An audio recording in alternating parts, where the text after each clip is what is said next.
welcome back to the Advancing Healthcare Innovation Show. I am your host, Michael Stamatinos. And if you're new to us, man, we are really excited to have you here because we are bringing some exciting conversations with some incredible leaders that are painstakingly shaping the future of health.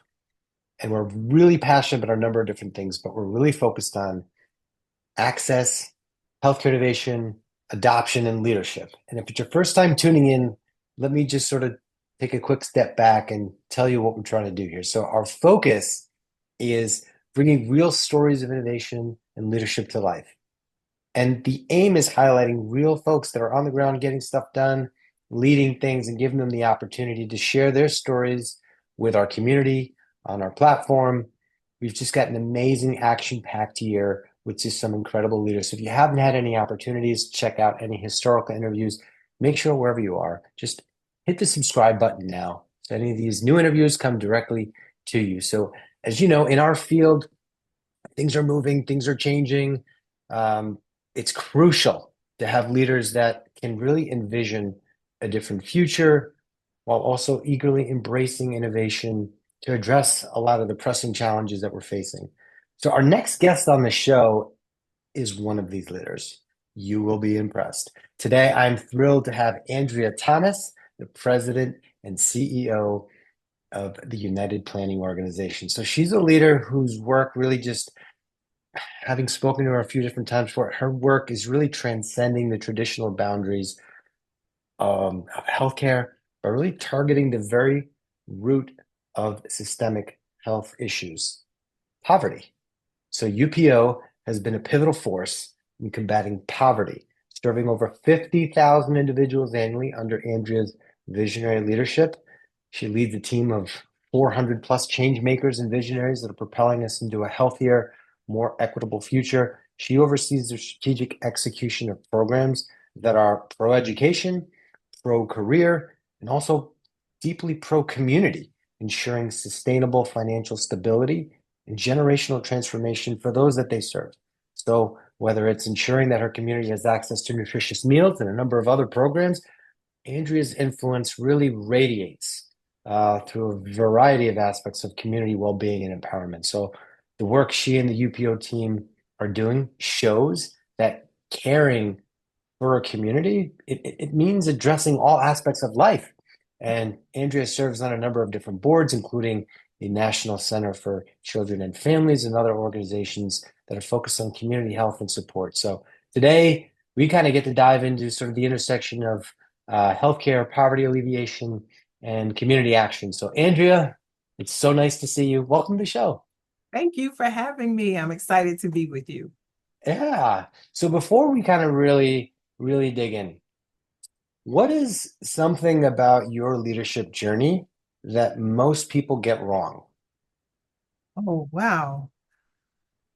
Um, I think because some people encounter me where I am now, in this space of leading an organization, they don't necessarily know that my journey, if you will, began with working with children, first generation college students, or youth, I should say, and first generation Mm, college students and their families.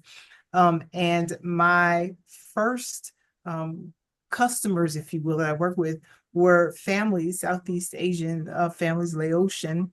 And all of that helped me to, I believe, have this view of how families, particularly those who had a child that they had a vision for, mhm. going to college, the next generation doing better than the generation that was before them. It really helped to shape my work around nonprofit community action and where I am now. And being sensitive to the fact that no matter what sort of situation a family may have find themselves in, they really want what's best for the next generation. I don't care how poor you are, the mistakes that you may have made in life, whatever it may be. There is this Mhm. vision and this hopefulness for the next generation, and it's just interesting that a past working with children, preparing them to be the first generation to attend college and their families helps shape that thinking. Wow. Were there any moments throughout the course of your sort of background, upbringing, previous, what I would call tours of duty. I know your dad served in the military that really, I'd say, solidified your path towards being and creating a platform for this social change? Yeah, when I think about my upbringing, particularly being on a base and uh, being surrounded by people from so many different cultures, so many life experiences, um, I will go in two directions with this. So let me take this first one.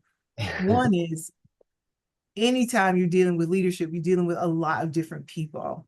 And That's right. so to have the experience of dealing with a lot of different people from different cultures and different backgrounds. And when you're young, you're energized by that. There's no fear in it, right? So you want to ask all of the questions that as an adult we may be afraid to ask. And it just helps to find that there's this commonality and this thread, right, that runs through all of us. That there's more that brings us together than divides us. So that's first piece. But That's right. also, being, in a household with a military dad, things could be very, I don't want to use the word rigid, but for lack of a better word, if you have a task to get accomplished, you need to get it accomplished. And there may be a time limit that you have with getting it accomplished. Early is on time and on time is late. So, yeah, having a father in the military and being kind of in that that philosophy, right, that surrounds how the military moves. But there is also something to be said that you work together with the troops, right? So you're in it together and you're lockstep. And I do think that too has informed my leadership, that the team comes together and we have shared vision and shared purpose, shared training, if you will. And now we're pressing forward towards the vision. And if the person on my left or my right gets a little bit weak, I'm there to help lift them up and vice versa. Yeah. Right on. Absolutely. I love how you said that there's more that we have in common than that actually divides us. That was really powerful. So UPO has a massive mission, fighting poverty and advancing economic opportunity. I guess what's the hardest truth about poverty that most people refuse to accept? Poverty is bigger than this idea of people not wanting to work or people being lazy or this criminalization, if you will. That's how I see it, of people who are Mm, in poverty. I think that it is very easy and very simple to dismiss the systemic issues that have been in place for decades in this nation, that have impacted folks who are now in poverty. When we think about, historically, who had access to housing, if you look at the GI Bill, if you look at redlining, if you look at all of those things that determined an individual or family's ability to have economic security, that then snowball because now I have economic security. I can send my child to college. My child's child mhm, can go on to college and have better economic security. Um, when there's this gap, then, and this very intentional gap, right? I highly recommend this book, The Color of Law. I'm going through that now. So there's this intentional um, uh, gap that we see then in economic security between people, between the races, if you will, and it's continuing and it's widening, right? And so there are the systems that were in place that have now reverberated, and we're seeing still the ripple effects of that. And so for us, it's really trying to remind people uh, that poverty is not a sin and it is not a crime. There's mm, reality that when we have nationally, even though it isn't true for DC, but a minimum wage of $7.25, that makes no sense. And when we mm, want to say, the poverty rate for a family of four, even at $52,000 or 54 in a place like DC, you can't live off of that. You can't, really make it. And so even how we define poverty in this country, we need to take another look at. mm. So if there was going to be a new way of defining poverty and you had the opportunity to sort of shape it, what would that look like today? So I would say that, quite frankly, we would move away from just a purely national model, right? So we know that there is this federal poverty guideline, but what $50,000 means in Washington, D.C., and what it may mean in Wyoming are two different things. And so there Mm, has to be some reality about how far can an income go. And so I think by states and by regions, we need to think about that, and we need to attack that mm, differently so that it is a realistic number for what it means for a person or a family to live comfortably. In a family of four, the data is saying for Washington, D.C., that the earnings needs to be $90,000.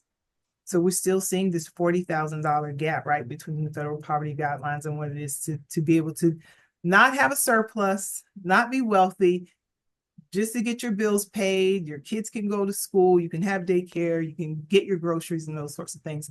So I do think we have to be realistic about that. And then, at some point, really be, in running real numbers, the nation has to be, I think, brave enough to say 725 makes no sense, because that's what, in many ways, we're building this federal poverty guideline from. And what really does make sense? What is a baseline that makes sense nationally, recognizing that regions may need to modify that number. But until we get to that place in this society where we aren't afraid to deal with the accuracy and the real numbers that we know drive a family being able to be stable, uh, I think poverty will remain the way it is, and how we mm, address poverty will still not be as effective as we would like it to be, because even mm. then we won't have the proper resources. And I'll give this one example. So we have training programs here. We have regional training programs. So culinary arts and EMT training, electrical training, plumbing. These are fields regionally where we know people can build a career, right? Right. That's right. So if you meet the federal poverty guidelines, you can come to us and you can have these trainings for free. Hmm. You make $2 more, and we know that even if you're making $2 above the federal poverty guidelines, you're still very much in poverty. You can't take advantage of our training. So even things that should be in place to help people move forward and to propel their families forward to have economic security, we can't really get it to them in the way that it's needed. So I'll stop there. So it's so fascinating that you bring that up because, if we're being brutally honest, I mean, what is one well-intentioned government or even philanthropic initiative that has completely missed the mark on actually helping communities? I mean, you just kind of noted something around sort of that cliff. It's like if you want to help someone, they're still borderline poverty, but because they Right, make $2 more, we can't help them at all. Like that just doesn't seem right right. to me. It's interesting that you say that, because one of the things we're starting to pay attention to, well, not starting to, let me dial that back. We've been paying attention to, we want to put some more emphasis on, is just that the benefits cliff, right? So if I am a low income person, I get a job, what should happen is that now I'm on my way to building a career, building economic security for my family. And dare I say, even dream enough to say, I want to build some generational wealth for my family, even if it starts small. But I start the job, things are going well, so well that perhaps I can get a raise. But if that $100 or $150 monthly raise causes me to lose a benefit that I'm receiving, whose value might be $500 to me, Right. I have to make an impossible choice oftentimes, because it'd be great to take the raise, continue to build wealth for myself and my family, to increase my income.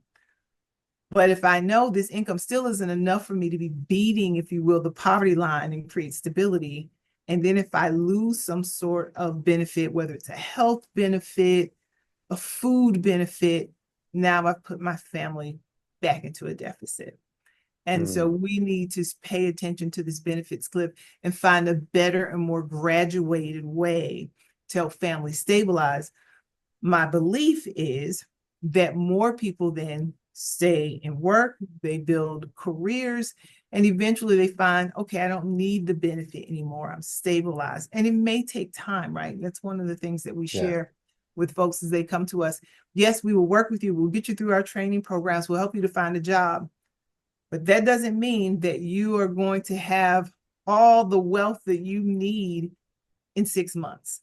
It's a process. And so we say the same thing for people finding employment, trying to build a career, and then still needing some benefits until things level off. And so we'll be working on making some recommendations, looking at best practices to Hmm. think about how DC might do it better and become a model for other states. Fascinating. You mentioned a couple things in terms of the work that you're doing. Can you kind of maybe take us sort of behind the scenes and some of the projects, some of the initiatives that you and the team are working on, just to kind of give even deeper context to some of the work that you and the team Sure, have been doing? sure.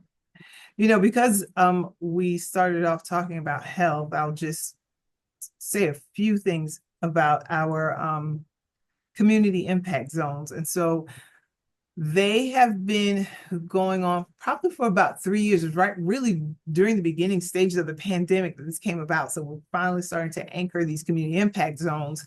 And so we go specifically into the lowest of low income communities to determine how, if we bring our resources to those communities, might we begin to see a shift and to hear Mm. from community members about what is it that you need.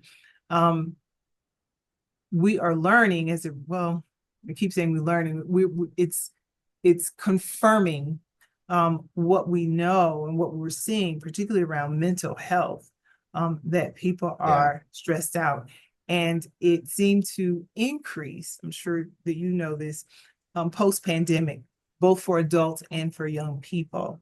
And so That's we're right. being very intentional about building partnerships that are going into these community impact zones in throughout Washington, D.C., and bringing opportunities for people to deal with some of the mental health stressors that they're having and Mm. being able to talk about it, whether it's in group settings or, quite frankly, um, getting it out physically. So just getting up and moving and exercising Yeah. or walking and doing those things that we know physically that help with our brain health. And so we're being very, very intentional about doing that. Also with our youth division, and you and I talked about this a little bit before, Yeah. although we are really happy about what our youth are doing around STEM, now STEAM, we recognize that if they aren't emotionally balanced, that them going into a classroom and trying to learn and to be engaged, it is impossible. And so we are very focused in our after school activities with our young people, engaging in mindfulness sorts of activities, working with counselors and those who are teaching them how to deal with their emotions, and Mm. not just deal with them, but how to identify the emotions that they're actually feeling and why. Because even for adults, and I think especially for children, there's this behavior that bubbles up that we can't articulate because we've never really had someone walk us through it to say, you may be acting out and it looks Yeah. like anger, but it's actually pain. And let's Yeah. talk about where Or this pain. sadness. Or sadness. Exactly. And where's that coming from and why? And creating the space to say, and it's okay to articulate it. And particularly for boys, right? It's like, and you can cry. It That's right. really is okay. It's an okay feeling and emotion to have. We several years back we did a piece with fathers, and it was interesting when we took them aside and talked about where how they felt about safety and community and safety and relationships and all these things. And it was interesting that the dads felt as if going to talk to someone was not what they did. That was Mm. for the mothers of their children, women. They fully were just kind of in agreement that that's not what we do. but they didn't recognize, but you're Interesting. self-medicating, you're smoking, or you're drinking, you're smoking marijuana, or you're drinking, you're doing something that's helping to calm you in some way so that you could deal with the emotions you have. Because what we learned from them, which was surprising to me at the time, was when they all shared how they were having trouble sleeping. And it just seemed to be this consensus that they Wow. were not sleeping. And these were young men who were fathers 18 to 30. They weren't sleeping because they were up thinking about, how am I going to get diapers? How am I going to get food? I'm having issues with the mother of my child that's spilling out to other areas of our life. And that's what they were thinking about at night. And so for us to then come alongside them to say, how do we help you then get to the resources that you need to deal with this? Because staying up at night or needing to take a drink, it's only exacerbating the problem. How do we Yeah, help I you? mean, it's a in essence, it sounds like what they're doing. It's a coping mechanism, right? Exactly. You're subduing and you're suppressing Exactly. these feelings and Exactly. anxieties, and it isn't necessarily helping the situation long term.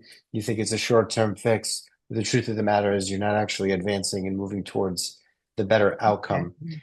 And Exactly. it was so interesting how you mentioned around some of these interventions Mhm. and getting people to get up and to move, and how that really sort of changes the brain health of things. I think there's often this misconception that, innovation has to be expensive. And that's not always necessarily the case. And um, I'm just thinking, because I think nonprofits are oftentimes expected to do more with less. Are there, An and understatement. it's like you have to innovate. It's like, because you're in that space. Is there maybe in what's an area per se that maybe you refuse to compromise, where you say, you know what, no matter what the constraints that we're in, like, we're going to have to continue to invest in these areas. Like, what are those areas? Oh, wow.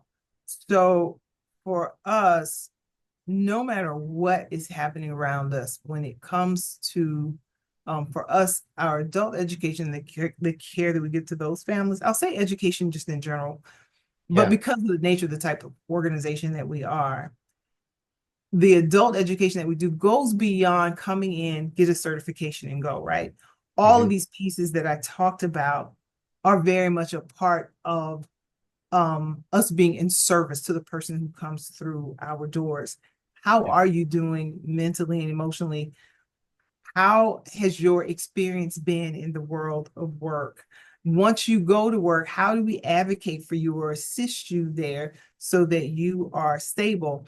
And while it may not be directly saying, hey, let's sit down and have a ongoing kind of mental health conversation with you, these are the things that are in place that help people to balance and to cope, right? So That's they right. become Yeah. intentional parts of our efforts to support customers who come through the door. So to your point, because we're nonprofit, we can't pay for all that we know is needed, right? But we do have to creatively determine, how do we integrate those things that we know help to stabilize an individual and then help to stabilize their families into the work that we're already doing. When other dollars come in, that's great.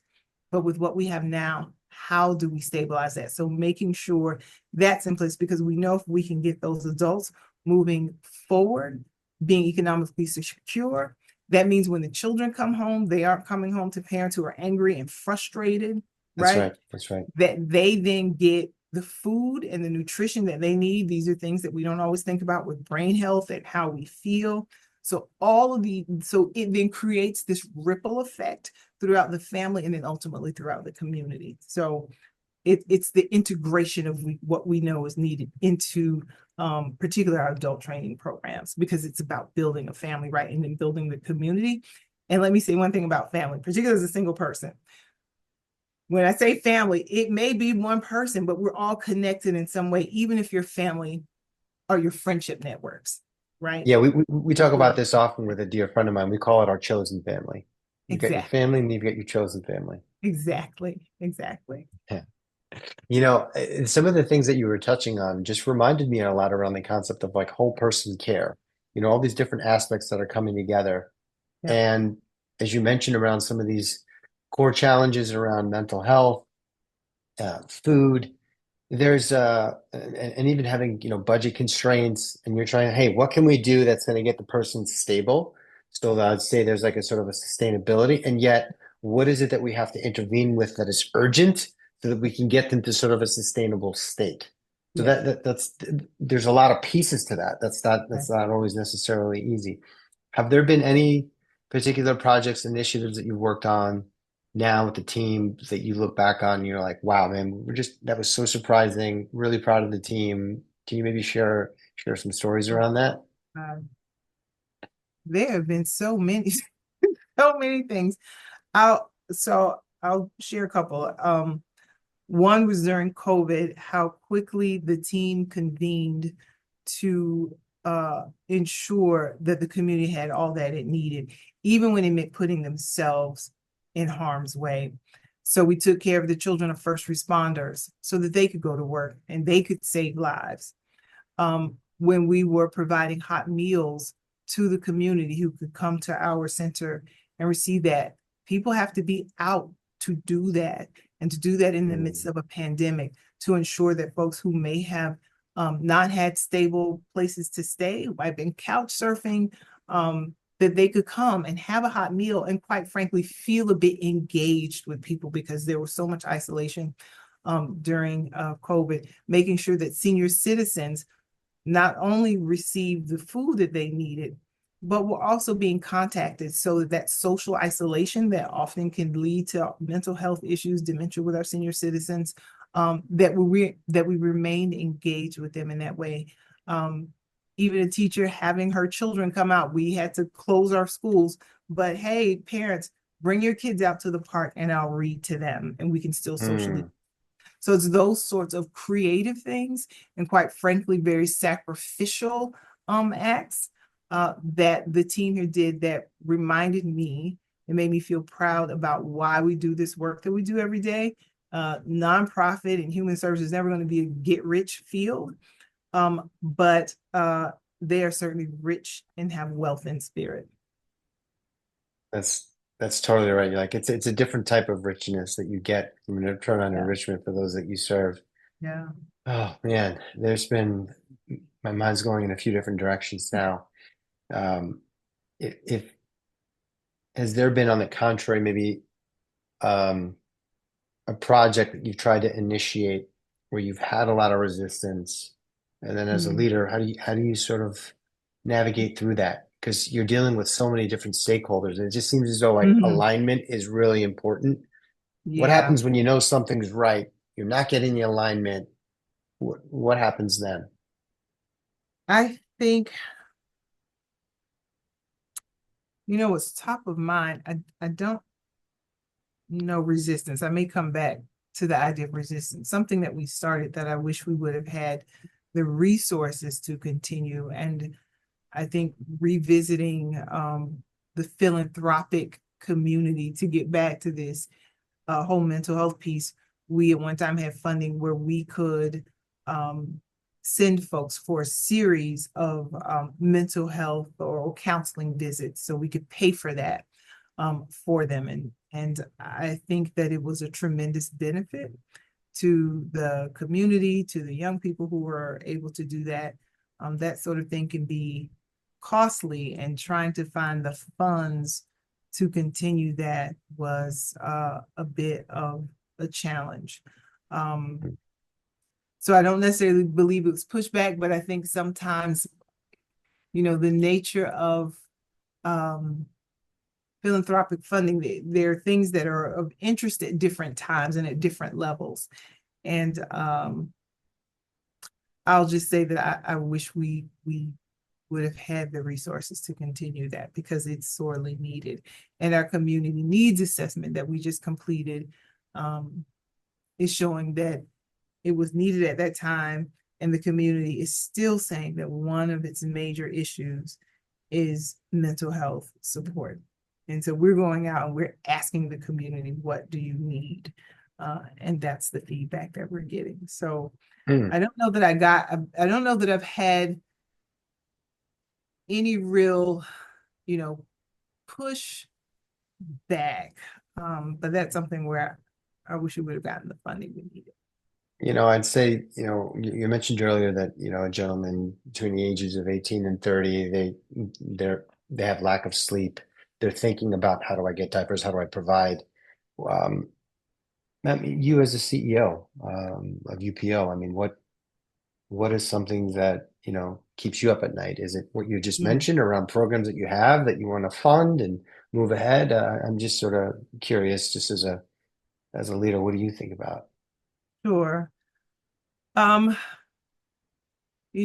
I think about long-term both growth and stability, and I think about it in two ways. So when I'm in those quiet moments, um, the long-term growth and stability, right, of the agency that is very much connected with what is happening with the customers we serve.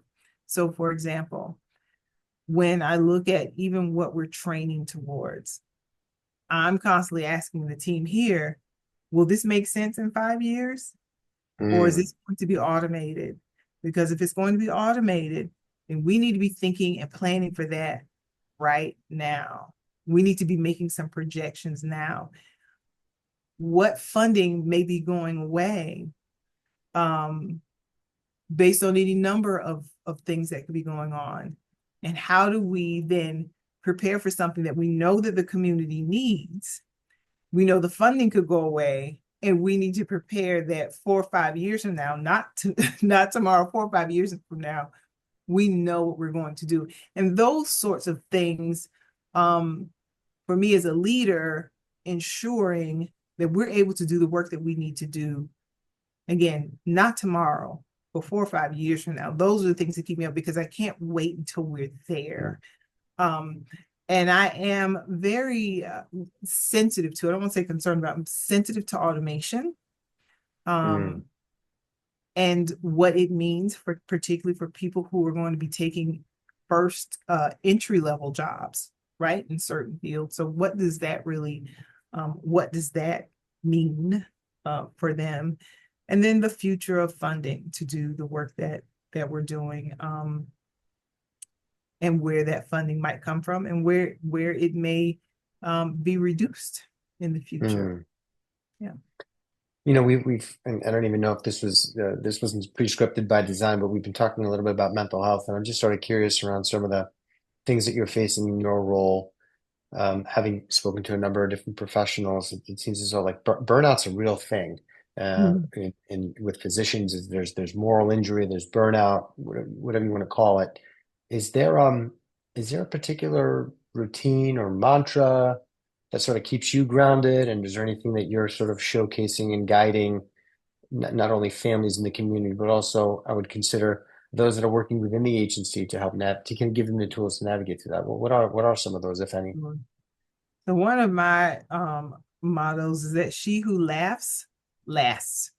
I am a big proponent of people learn how to laugh, learn what is something that is needs um an energy rising up for me, and what is just laugh that off.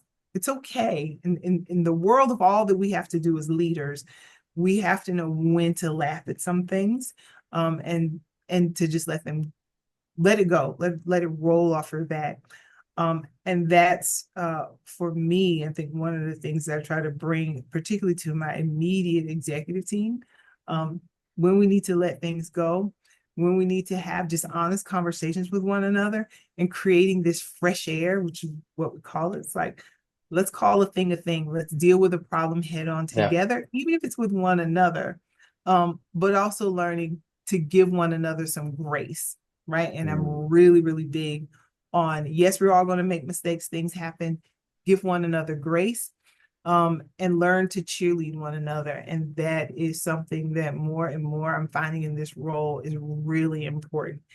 I think as leaders, sometimes we're always prepared to deal with a challenge. We're looking out for what's the next thing that I need to make sure I'm protecting us yeah. from Yeah. Where are the getting landmines? to. I mean, Exactly. And so when you do that, it's very easy to become critical, right? Because you're always looking for something that could be amiss.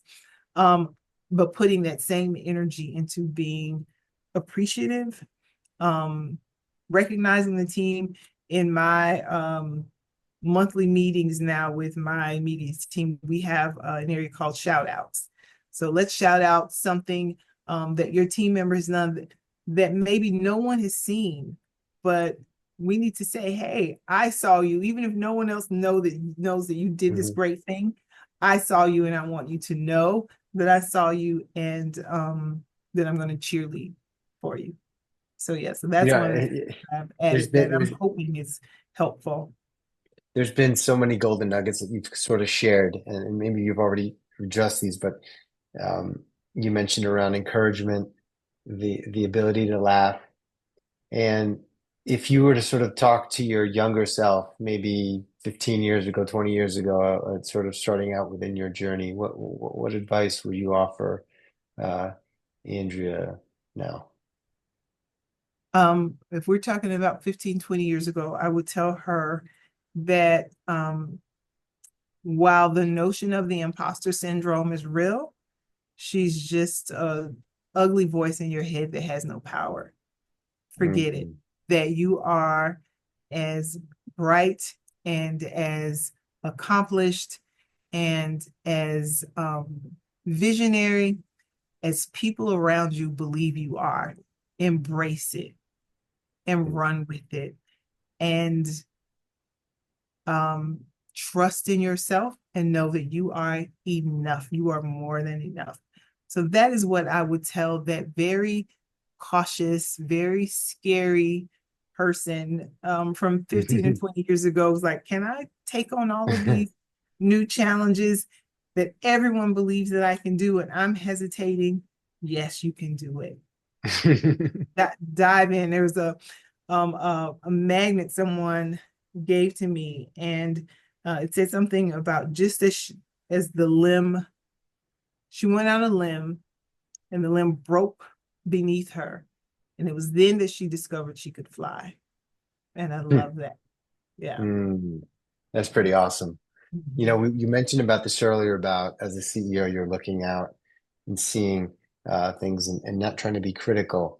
If you sort of look out, I don't even know how far you look out, but just at 10 years, is there, what's the headline that you would hope to see about UPO and the work that you and your team have led? The headline that I would like to see 10 years from now, um, over the past decade, the United Planning Organization has exponentially increased the number of Washington, D.C. residents who have been able to find and keep economic security, and have done this through um, achieving a goal of doubling its um, staffing and financial resources that have come into the agency, um, and have been a part of building affordable housing models in Washington, D.C. that are truly affordable for those who are entry level in work. Uh, and those homes are beautiful, dignified homes that people live in as they are getting on their feet and building their families prior to moving on to other things. That vision of UPO's Washington, a city of thriving communities and economically secure residents, UPO has moved forward to realize that dream. That's awesome. And maybe for the next 60 seconds or so, would you mind maybe just even just sharing more about UPO, maybe questions we hadn't asked? Give us an Sure. illustration. Just give us a commercial about UPO and how those that are interested in your work, how they can follow you, how they can engage with you. Let us know. So UPO is the Community Action Agency for Washington, D.C. And what does that mean? We care about the entire community. We care about those who need to come to us seeking job training, education for their children, volunteerism, a place to use your gifts and your talents in the community, whether it's, hey, I can write a check because I want to see young people go out to learn more at STEM camps, or I can come and be a photographer and take pictures for you as your foster grandparents work with children. There is a place for everyone here at UPO, and doing this for 62 years with a goal of helping the community achieve economic security. When my neighbor is doing well, I'm doing well, and the community can do well. And so we all push forward together. And that's what UPO is about, bringing everyone together and us all pushing forward in community together. Is that That's okay? beautiful. That's beautiful. So, so just sort of final question, final thought is if there is, for us to be a great innovator, you also have to be a fervent and consistent executor. The best innovators are the best executors. If Yes. there is one thing, one tangible thing that someone that's listening to this, that cares about their community, that cares about the overall health of their community, what's that one thing that they can do today? Oh, wow. If you are saying that you truly care about the health of your community and you're watching this, I am going to challenge you, whether it is with UPO and coming and connecting with us, because if you care about the community, you have to be connected to the community in some way. It doesn't necessarily mean that you're always physically showing up, but there is a way to connect in some sort of way that you're saying, I'm here and I see you and I'm contributing to all of us being better. So whether it's with UPO, whether it is with the school system, our partner organizations, please show up. The other thing that I believe that does is tears down walls between communities. So don't just do it in the ward or the neighborhood you live in. Go someplace else so that That's we right. have a better chance to get to know about one another. And again, we find that there is more that ties us together, and there are more things that we have in common than that separates us, because we need that desperately right now. We need to be working together and in community with one another. Andrea, I hear you. And I already have my action item based on what you just said. So I have a to-do that I will execute for you pronto. Mhm. And for those of you that have been tuning in today in this conversation, if you found it enlightening, if you found it enriching and fulfilling, meaningful, my ask is, would you mind sharing it, engaging with it, commenting on what stood out for you? So, Andrea, it's been awesome to have you come on. Obviously, I'm looking forward to more future conversations and collaborating. So, thank you so much, and we look forward to our next discussion. Thank you. Pleasure was mine.